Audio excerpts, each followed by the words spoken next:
Welcome back. This is an Aleks homework video on using reaction-free energy to predict equilibrium composition.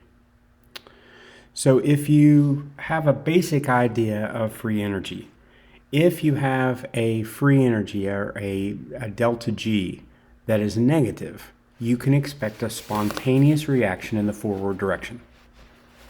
Okay. If it is a positive delta G, then the reverse reaction is spontaneous. So more reactants will be made, less products. If you mix products and reactants together, it'll head towards reactants if it's positive. It'll head towards products if it's negative. They give you the standard Gibbs free energy. I suppose, just to be mean, the standard free energy means that everything has to be at 1 atmosphere. All the gases are standard. They're all at the same pressure. Well, this problem doesn't have a standard pressure. They give you a vessel at 0.79 atmospheres.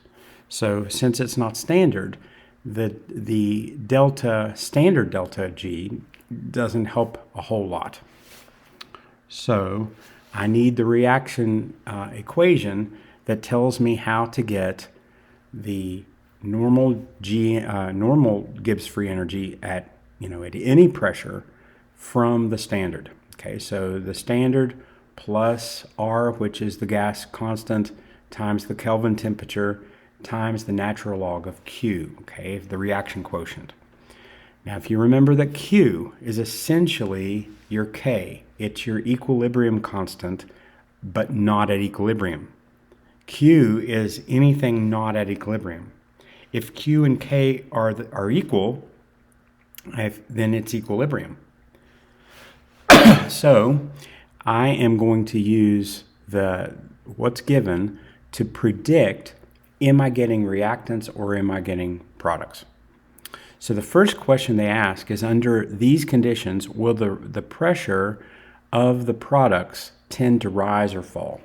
Okay, so if it's positive, then it will fall. If it is negative, it will rise.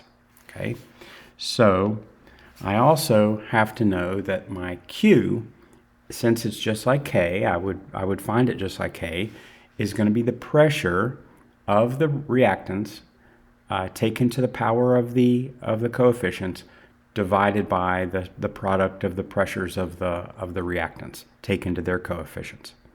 So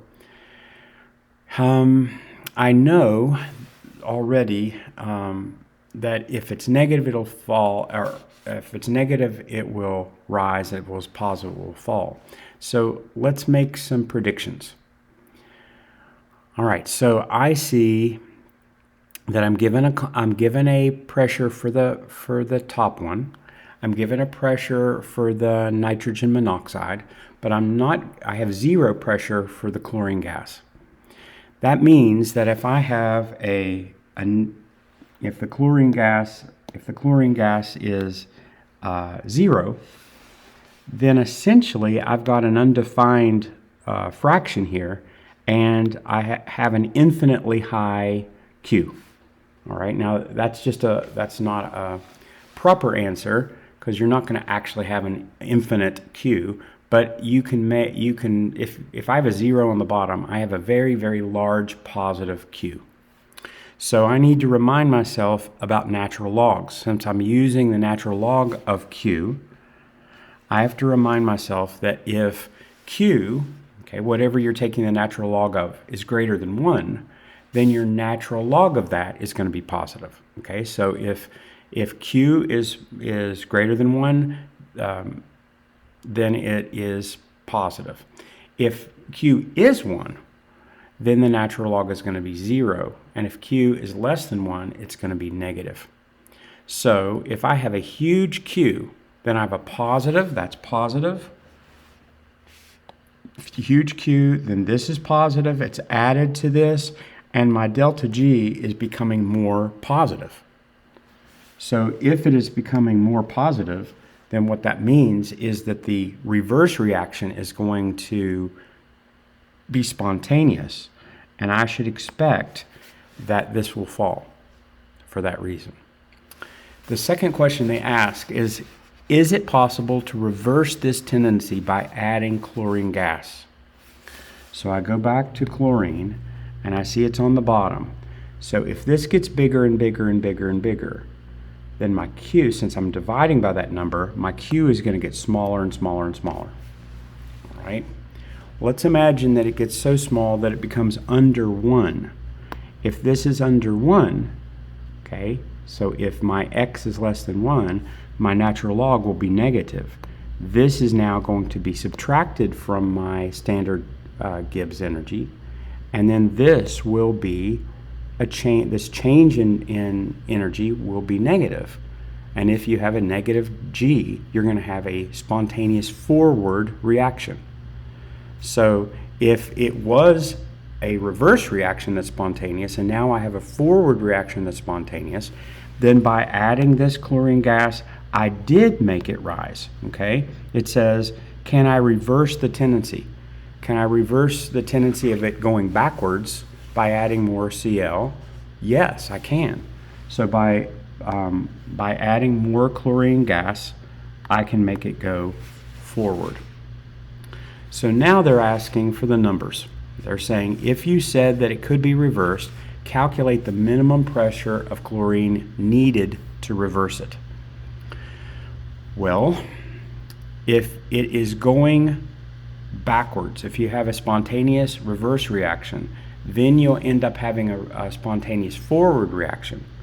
The barrier between those two is when G equals 0.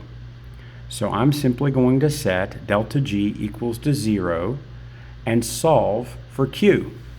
If I can solve for Q, then I can find out, I'll put in the pressures they gave me and solve for the pressure of the chlorine gas, because that's what they're saying. Calculate the minimum pressure of chlorine gas needed to reverse it. Okay, so reversing it from going backwards to forwards is when G is 0. So I'm going to set it equal to 0. So I simply plug in the numbers. They gave me negative 41 kilojoules for standard Gibbs energy. I use the R that has joules in Kelvin. I make sure that my 721 Celsius is put in Kelvin, and then that's times the natural log of Q. I instantly, red flag goes up, and I see, I've got to make sure I can't add kilojoules to joules, so I have to put them both in the same. So I'm going to change the first to make it joules so that they all cancel. And so then I'm going to find the natural log of Q. So if the natural log of Q is 4.9, just did that on calculator, then I want to find Q. So Q is going to be essentially the unnatural log, which is e to the natural log of Q. So e to the 4.960 whatever gives me Q. So Q is 142.6202 something.